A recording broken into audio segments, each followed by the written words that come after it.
this uppity-up college boy who came from the city. While they were in the city, his mother sent to school a very poor girl, and the girl was taught the home arts. Now, the girl was fetched by the father, uwi na, summer vacation. Aside from that, nangutang pa. 2 years had passed, so the young man's mother's money never returned.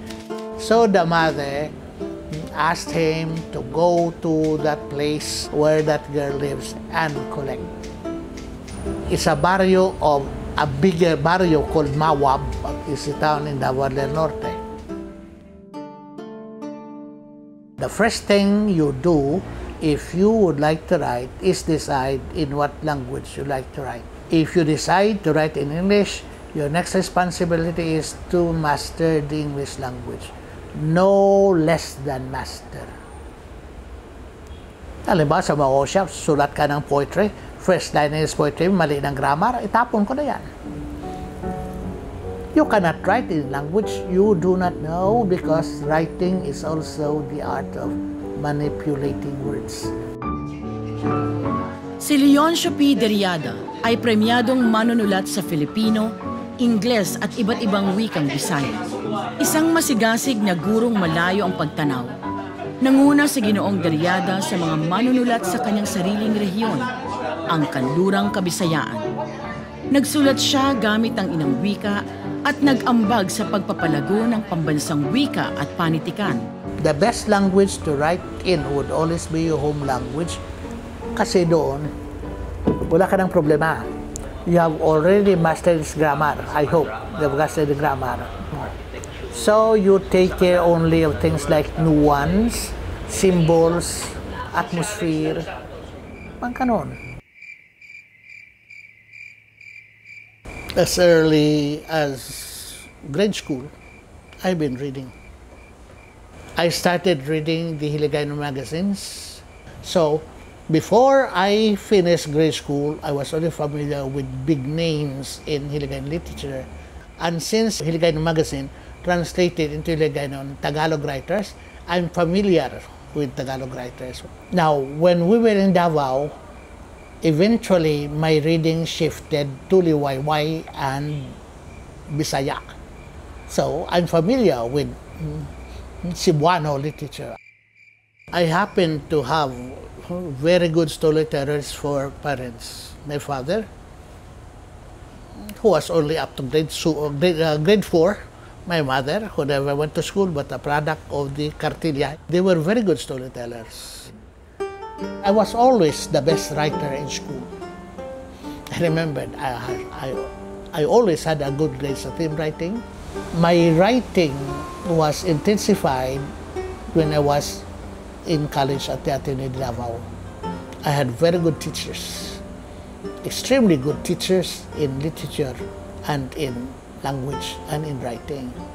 For 2 years, for second year, English was from Monday to Saturday. Monday and Tuesday was literature. Wednesday and Thursday was language. Friday was writing, my favorite day, writing, because my essay that day was read by the teacher in class. I was frustrated because I was writing and writing and writing, but I never got published. My hope was kasi noon, the dream of every writer, campus writer, was to break into the Philippines Free Press. Nick Joaquin was the literary editor of the Free Press. Nick Joaquin never gave me a chance. The reason is, I think Joaquin doubted if those stories were really mine. I broke into the Philippines Free Press in the 70s na, when I had already an MA. I was teaching literature. Sa pamamagitan ng kanyang mga palihan at pagiging editor ng tula sa Home Life magazine at sa Ani, Mantala at Patubas, mga makasaysayang antolohiya ng kontemporaryong panulaan sa Akyanon, Hiligaynon, Kinaraya at Filipinong nakabatay sa Bisaya, sumigla ang pagsusulat sa rehiyon at napagyaman ang pambansang wika at panitikan. If I look at what I have done, that's really lasting, is my urging Kinaraya writers to write in Kinaraya and Aklanon writers to write in Aklanon. Before I came, nobody. The Antique people never wrote because they were ikinahiya nilang goods nila. Ganon din Aklanon. But I politicized them. I gave them the history of their language.